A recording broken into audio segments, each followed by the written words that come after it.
habits to break and habits to make. Prepare, but don't over prepare. So if you're somebody who likes to memorize things, that's okay, but know that it's almost never going to go exactly as you planned. There's always going to be unexpected elements. Be prepared, but also don't be so rigid. Be flexible.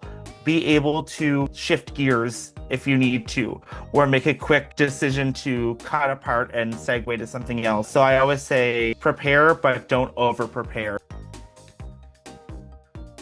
Make sure that there's varied pitch and that you're not talking like a robot. A lot of times, some things that people do is they'll get into a rhythm of ending every sentence with the same inflection, and that gets really Annoying. grating on an audience really fast, right? So again, just try to be as natural, but an elevated naturalism of yourself, and just make sure that you're having those sort of peaks and valleys in your vocal tone. Read the room.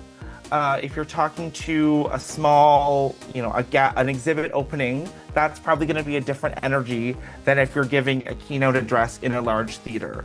But that doesn't mean that the large theater is going to be a stiff and very poised, Find the energy in the room. If people are engaging, if people are, shouting out things, and that's welcome, receive that and sort of go with that.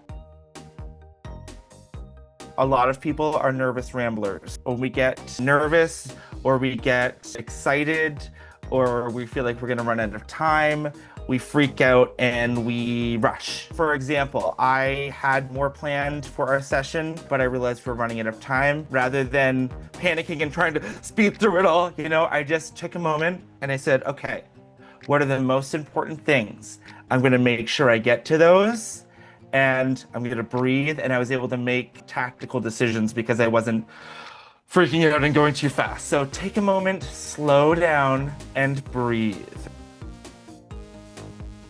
The last habit that I want you to all to break, and this is a big one, don't think so much about they're thinking about me, they're judging me. Am I saying the right things? Am I doing everything I planned? What are people going to think after I'm done? Because remember, the end goal is to impart that value, whether it's to give them knowledge, whether it's to inspire them with your art, whether it's to move them with your music. Think about in that moment, okay, the audience is here. Maybe it's the end of a long conference day or something. They want to be entertained or they want to be inspired or whatever it is. Think about them and what you want to give to them. And that's going to take some pressure off you to sort of say, okay, I have a job to do and I'm going to do it. And I'm going to think a little bit less about what did I do right or wrong. Because at the end of the day, they're going to walk away. They're going to remember a couple things you said, maybe a joke you made, and that's probably it. So remember that people are going to forget those silly mistakes.